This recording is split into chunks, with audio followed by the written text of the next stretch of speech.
안녕하세요. 생각의 체험 인문학 경제편을 맡은 김세영 강사라고 합니다.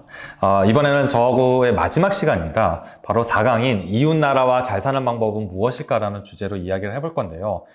이것은 한번 들어보면 이웃나라와 잘 산다라고 하면 무엇이 떠오르시나요? 정치적으로는 여러 가지 혹은 사회적으로도 다양한 이야기가 나올 수 있지만 경제적으로는 바로 무역 혹은 세계화와 관련된 주제로 이야기를 해보려고 합니다. 이 무역과 세계화라는 단어, 경제적으로 굉장히 중요합니다. 이 세계는 점점 하나로 연결되어 있고요. 그 과정 속에서 경제적으로 큰 발전을 이룩했습니다. 이런 경제적으로 발전을 일으킨 세계화 무역을 이해하기 위해서는 바로 한 명의 인물을 먼저 이해할 필요가 있습니다. 여기 그림을 보이시죠? 이 사람이 누구 같으신가요? 아마도 여러분들은 이 사람들을 다 알고 있을 겁니다. 이 사람은 지금 멀리서 이것을 찾고 있어요. 바로 신대륙입니다.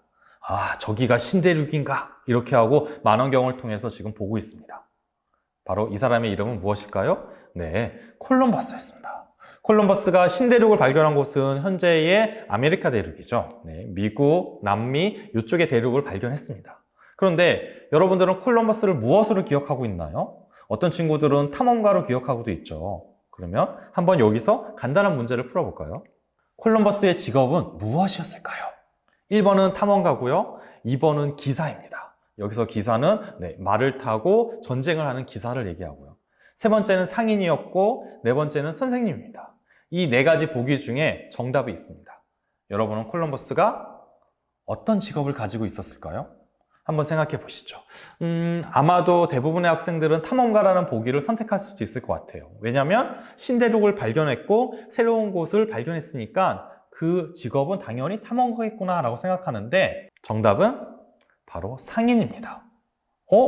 콜럼버스가 상인이었어? 네, 이렇게 생각할 수도 있겠지만 대부분 옛날에 중세시대에서 이제 근대시대로 넘어오는 요 시기에 배를 타고 새로운 곳을 발견하는 사람들은 다 상인이라는 직업이 있었어요.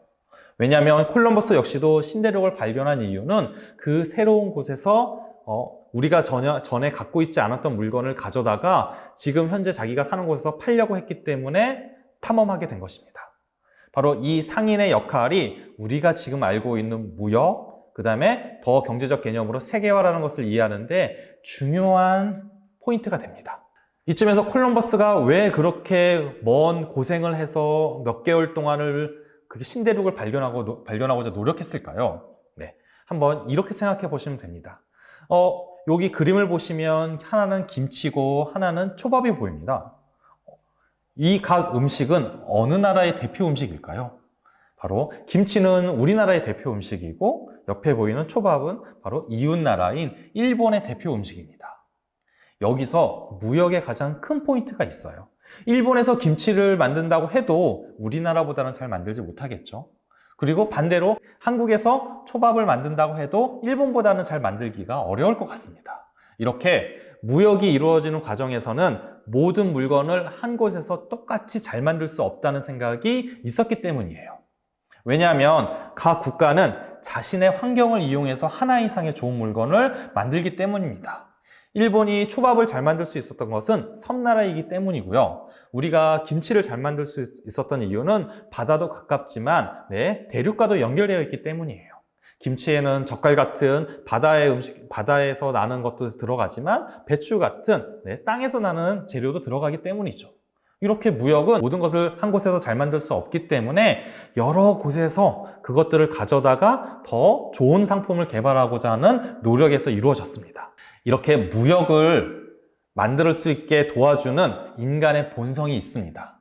그것이 바로 교환 본능이라고 하는 건데요. 이것은 경제학의 아버지인 애덤 스미스가 처음 말을 했어요.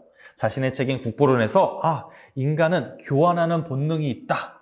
그리고 이 교환을 통해서 자신이 필요한 것을 충족한다 라고 말했습니다. 한번 생각해 보시죠. 우리는 교환하는 정말 본능이 있을까요? 그런데 우리가 필요한 것을 갖기 위해서는 다른 친구하고 내가 가진 것을 바꾸려는 것들을 생각해 볼 수 있어요. 이것을 쉽게 생각해서 하나의 인간의 본능이구나 라고 생각하면 됩니다. 그리고 이러한 본성이 무역을 하게 만들었고요. 그리고 무역을 통해서 우리가 얻는 것이 무엇인지 생각해 봤더니 대부분의 무역을 했던 국가들은 더 많은 발전을 할 수 있었습니다. 대한민국도 6.25 전쟁 이후에는 거의 폐허가 된 상태였는데요. 우리도 무역을 통해서 더 많은 국가와 연결되고 그리고 상품을 교환하면서 발전할 수 있었죠. 이렇게 무역을 통해서 점점 세계가 연결되다 보니까 이렇게 전 세계가 하나로 연결되는 모습을 경제학적 용어로 세계화라고 해요. 이 옆에 그림을 잠깐 보실까요? 그림을 봤더니 모든 화살표가 다 연결되어 있죠. 이렇게 세계화는 한 곳에서 만든 좋은 상품을 모두가 공유할 수 있다는 것을 의미합니다. 우리의 가장 유명한 BTS라는 그룹이 있죠. 바로 K-팝의 세계화를 상징하고요. 김치도 K-푸드의 상징을 의미합니다. 이렇게 우리가 갖고 있는 장점이 되는 상품들을 전 세계의 사람들이 이용할 수 있게 만들어주는 것을 세계화라고 합니다. 그런 측면에서 세계화는 정말 큰 장점이 있죠. 모든 것이 낙후된 지역 없이도 다 발전시킬 수 있으니까요. 그리고 이 세계화의 핵심은 무역이다 보니까 무역은 정말 모든 국가를 평등하게, 공평하게 발전시킬 수 있는 장점이 있습니다. 하지만 이 세계화가 항상 좋은 것만은 아니에요. 모든 하나의 현상에는 장점과 단점이 있다는 사실을 잘 기억하시기 바랍니다. 옆에 그림을 보면은 누구 같죠? 네, 바로 세종대왕님이신데 세종대왕이 간판을 봤더니 다 영어로 돼 있어요. 실제로 우리도 지금 현재 많은 간판이나 이렇게 상점에서의 광고 홍보에 영어를 쓰고 있죠. 여러분들도 매일 영어와 관련된 단어를 말하고 있을 겁니다.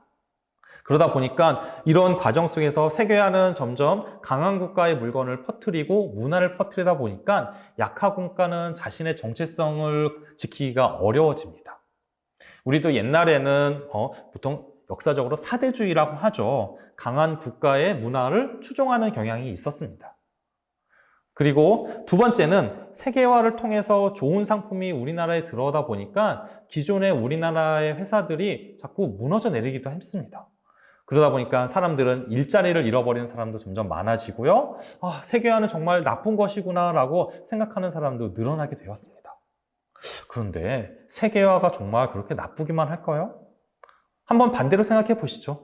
물론 장점도 있지만 단점도 존재하고 있구나. 그래서 이 둘을 잘 조화시켜가지고 우리의 걸로 만들어서 우리에게 하나의 좋은 기회로 삼으면 좋겠다라고 생각하는 게 더 합리적일 것 같습니다.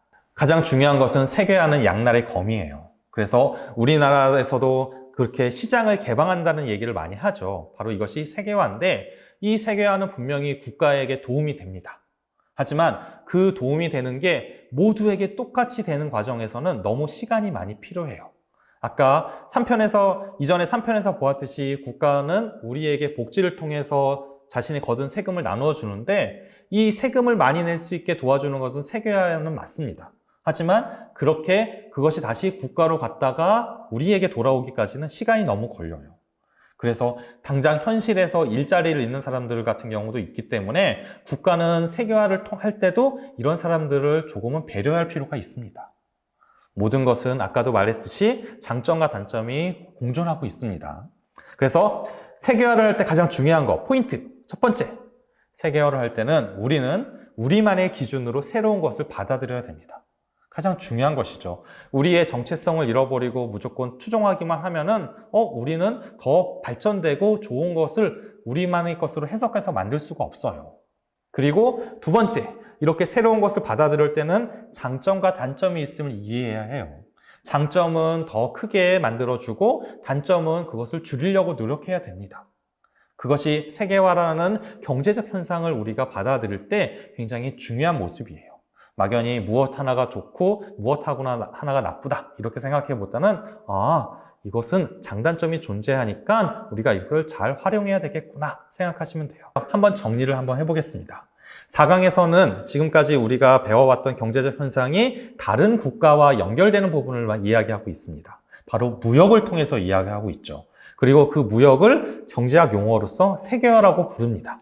세계화, 즉 다시 말해서 모든 국가가 하나의 상품을 공유하는 거예요.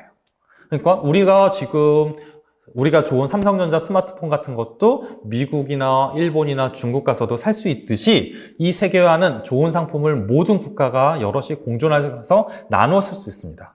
하지만 당연히 중요한 포인트는 뭐였죠? 단점도 존재합니다. 그 세계화를 가는 과정에서 당연히 일자리를 잃는 부작용도 있고요. 그 다음에 문화의 정체성을 잃어버리는 단점도 있어요. 이런 것들은 무조건 세계화를 하나를 안 돼, 나쁘다 생각하기보다는 이런 단점을 우리가 잘 극복해서 장점을 잘 확대하면 되겠다라고 생각하면 될 것 같습니다. 지금까지 경제는 여러 가지 현상이 순환되고 상호 연결된다는 것을 보셨을 거예요.